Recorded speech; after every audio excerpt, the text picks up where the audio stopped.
परमपूज्य बोधिसत्व ईश्वरत्न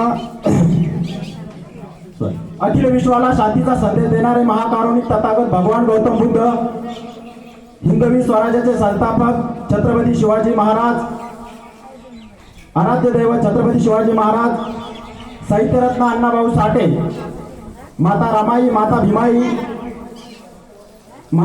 जिजाऊ मातासाहेब या सर्वांच्या विचारांचा संविधान रूपी ज्यांनी भारत घडवला असे विश्वरत्न परमपूज्य डॉक्टर बाबासाहेब आंबेडकर यांना त्रिवार अभिवादन करून मी माझ्या वाणीला सुरुवात करतो. पहिले राजा हा राणीच्या पोरीतून जन्माला यायचा, आता मतपेटीतून राजा हा जन्माला येतो. पहिले राजेशाही होती, आता ही लोकशाही आहे. अशीच एक राजाची गोष्ट सांगतो. एक राजा असतो आणि त्याला आपल्या राजदरबारामध्ये अशा मौल्यवान वस्तू ठेवायची खूप सवय असते. राजदरबार आणि राजदरबाराच्या बाहेर एक छोटीशी बंद पडलेली खोली असते. एके दिवशी असाच राजदरबार भरलेला असतो आणि राजदरबार भरल्याच्या वेळेस तो एक त्या बंद पडलेल्या खोलीतून एक उंदीर बाहेर येतो आणि त्या मौल्यवान वस्तूतून एक मौल्यवान असा हिरा तो उंदीर त्याच्या खोलीमध्ये घेऊन जातो.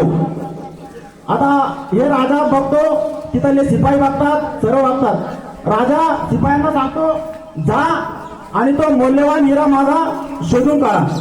शिपाई जातात, ती बंद पडलेली खोली खोलतात आणि बघतो तर काय, त्या खोलीमध्ये बरेचसे उंदीर असतात. एक उंदीर इकडे उड्या मारतोय, एक उंदीर तिकडे उड्या मारतोय. काही उंदीरांची मीटिंग बसलेली असते, काही उंदीर समाजाच्या काहीतरी गोष्टी करत असतात. आता त्या शिपायाला प्रश्न पडतो की नेमका हिरा गिळलेला उंदीर आहे, याच्यामध्ये शोधायचा कसा. आता भरपूर उंदरे आहे, आता या उंदरामध्ये आपला राजाचा मौल्यवान हिरा जो गिळालाय घेतलाय तो उंदीर याचा शोधायचा कसा. ते शिपाई जातात आणि एक दिवस उलटतो, 2 दिवस उलटतो, 8 दिवस उलटतात, 15 दिवस उलटतात, पण तो उंदीर जो हिरा गिळलेला उंदीर त्यांना काही सापडत नाही. राजा परेशान, प्रजा परेशान, शिपाई परेशान. ही गोष्ट जेव्हा पंचक्रोशीतल्या एका बुजुर्ग माणसाला समजते तेव्हा तो बुजुर्ग माणूस त्या राजाकडे जातो आणि त्या राजाला म्हणतो, राजासाहेब, तो जो हिरा गेलेला उंदीर आहे तो मी तुम्हाला शोधून आणून देऊ शकतो. आता राजाला एक राजा हे झाला की माझी प्रजा परेशान आहे, माझी शिपाई परेशान आहे. हा बुजुर्ग माणूस तो उंदीर शोधेल कसा आणि माझा हिरा आणेल कसा. पण तो बुजुर्ग म्हणतो की राजे, मला फक्त तुम्ही एक संधी द्या. राजा म्हणतो, ठीक आहे, जा आणि शोधून आणा तो हिरा. तो बुजुर्ग माणूस जातो, त्या खोलीमध्ये फक्त 2 मिनिटं निरीक्षण करतो. 2 मिनिटं निरीक्षण करतो आणि बरोबर त्या उंदराला पकडतो आणि राजाकडे हवली करतो आणि म्हणतो, राजेसाहेब, तुमचा हिरा, तुमचा जो मौल्यवान हिरा आहे ते ह्याच उंदराने घेतलेला आहे. राजा त्या शिपायाकडे त्या उंदराला शोधतात आणि विचारतात, सांगतात की याच्यातून खरंच ह्या उंदराने हिरा गिळलेला का बघा. तर शिपायांनी खरंच सांगतात की राजे, खरंच ह्या उंदरानेच तो हिरा गिळलेला आहे. मला या गोष्टीतून ह्या उंदरानेच हिरा गिळलेला आहे. मग आता राजाला प्रश्न पडलो की हा उंदीर यांनी शोधला कसा. मग आता राजे त्या म्हाताऱ्याला विचारतात की बाबा, माझी प्रजा परेशान आहे, माझे शिपाई परेशान आहे, की हा उंदीर तुम्ही शोधला कसा, फक्त आम्हाला एवढं सांगा.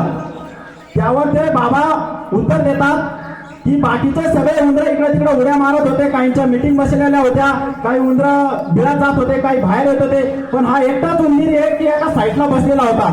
त्याला गर्व चढला होता, माझ्याकडे जो मौल्यवान हिरा आहे तो बाकीच्या माझ्या समाजातल्या कोणाकडेच नाहीये. त्याला अहंकार चढला होता की माझ्याकडे जो मौल्यवान हिरा आहे तो बाकीच्या समाजाकडे कोणाकडेच नाहीये. म्हणून मी तर्क बुद्धीनं त्या उंदराला बरोबर पकडलं. माझं सांगायचं तात्पर्य एवढंच आहे, समाजामध्ये कितीही मोठा असू दे, तुला कितीही एखादं मोठं पद भेटू दे, तू एखादा कितीही मोठा गाडी बंगला स्टेटवाला कितीही मोठा असू दे, पण तू समाजाला धरून राहिला तरच तू टिकशील. समाजाला अगर धरून नाही राहिला, जशी उंदराची शिकार झाली तशी तुझी शिकार झाल्याशिवाय राहणार नाही. या गोष्टीतून मला तुम्हाला सांगायचं.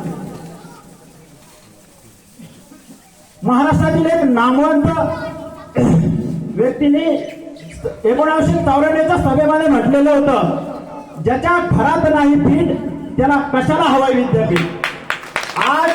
आज त्या व्यक्तीलाही आमचं सांगणं आहे, डॉक्टर बाबासाहेब आंबेडकरांच्या नावानं भारतामध्ये 1 नाही 2 नाही 3 नाही अख्खे 14 विद्यापीठ आणि किती शाळा किती कॉलेजेस डॉक्टर बाबासाहेब आंबेडकरांच्या नावानं आहेत. आणि एवढंच नाही, जगाच्या पाठीवरती 192 देश डॉक्टर बाबासाहेब आंबेडकरांची जयंती मोठ्या उत्साहाने साजरी करतात.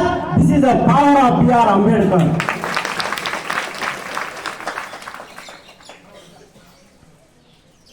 औरंगाबादच्या विद्यापीठाला डॉक्टर बाबासाहेब आंबेडकरांचं नाव मिळावं म्हणून तब्बल 17 वर्ष संघर्ष चालला.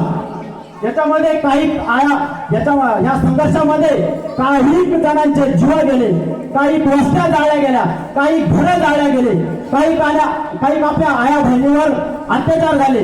ज्यावेळेस नांदेडच्या टेंभुर्णे गावचा पोचीराम कांबळे हा भीम सैनिक सगळ्यांना माझ्या मते परिचित असेल, त्या भीम सैनिकाला गावगुंडांनी घेरलं आणि जय भीम म्हणतो म्हणून त्याचा एक हात काढला आणि त्या गावगुंडांनी त्याला विचारलंय, अरे पोचा बुझील का रे जय भीम. पोचीराम कांबळे अरे होय मी म्हणणारच जय भीम. परत तिसरा हात त्या गावगुंडांनी त्या पोचीराम कांबळेचा कापला आणि त्याला विचारताय, अरे पोचा म्हणशील का रे जय भीम. पोचीराम कांबळे खाली पडलेला, अरे होय म्हणणारच मी जय भीम. अरे दुसरा परत त्यांनी एक पाय टाकला आणि परत त्याला विचारताय, अरे पोचा म्हणशील का रे जय भीम. त्यावेळेस पोचीराम कांबळे अरे होय